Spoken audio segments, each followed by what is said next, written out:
mean, I guess that's sort of how politics works, isn't it? That often they try to cover up one scandal with another announcement.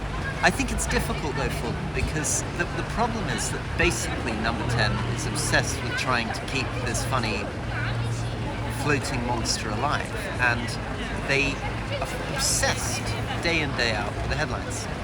And so there isn't really the long-term planning. We heard a lot, it's back in 2019, nearly 3 years ago now, about how they were going to level up, how there was going to be a big recovery plan, and there's precious little to be seen for it. And I think the reason why is that he's so obsessed with trying to get through scandal after scandal, and he generates so many. I mean, this is one of the many reasons why people should get rid of him, is that it's impossible for him to govern, because it's a lobbying scandal this week, it's a wallpaper scandal the week after, it's a scandal about Newcastle Football Club, it's a scandal about cakes. And what we know about him is he'll just keep generating. Rory, you said this is how politics works. Does it have to be how politics works? No, and I think one of the things that's so sad about it is that Boris Johnson is reminding us of the fact that there's a connection between moral character and the way you do your job. And often we don't want to believe that. We often want to believe that you can be really effective and a rogue. But in politics that's difficult, because truth matters. If you don't tell the truth, then the people who work for you find it very difficult to do anything, because they don't know whether what you say today is what you're going to say tomorrow, whether any of this stuff is believed. And for government to work, the person at the top has got to have a sense that you really know what they believe and they're going to stick to it. Because you're asking civil servants and others to throw themselves into projects, people to take risks. You're asking people to go out on television and defend you, so they have to believe that there's some integrity there.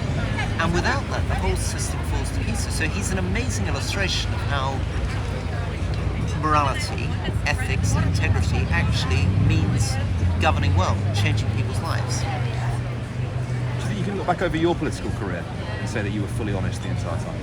No, definitely not. And I think the challenge for politicians is that we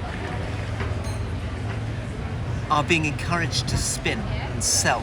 We're sort of salesmen, and we're often salesmen with quite a dodgy product. And that's partly the parties. The nature of our parties mean we're not really independent people. We're signing up to these platforms that we're trying to defend against another side. And maybe you agree with 80% of your party, but you're having to compromise on 20% of it, but you're selling 100% all the time. Nevertheless, I think it's possible to be a more or less truthful politician. I think that British politics did have people who were able to admit where they were wrong, who were able to resign.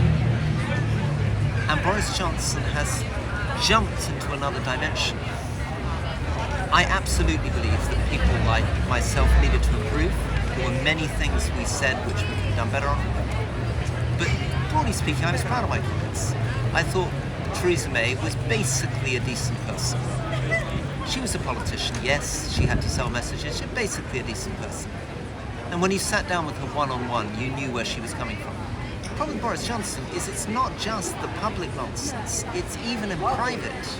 You get no sense at all of what he believes or what you're really going to be able to do with him or for him, because I think he's completely, from his head to his toes, totally inconsistent. There's no framework there. Give an example when you're in government, how that might have hamstrung your efforts in terms of governance policy. Yeah, so give you a small example. He would say to me, Rory, Libya's a bite-sized British problem, let's sort out Libya.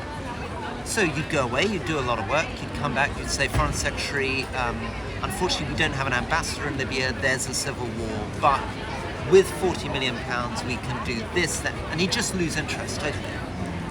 Or I would bring together a big strategy, I'd announce it to him, and he'd go, brilliant, Rory, do it, you've got absolute power. And then I'd say to the civil servants, great, so that's a go, right? He said we could do this. And they'd be like, well, Rory, but tomorrow we could go back, say the opposite to him, and he'd be like, brilliant, do it, right?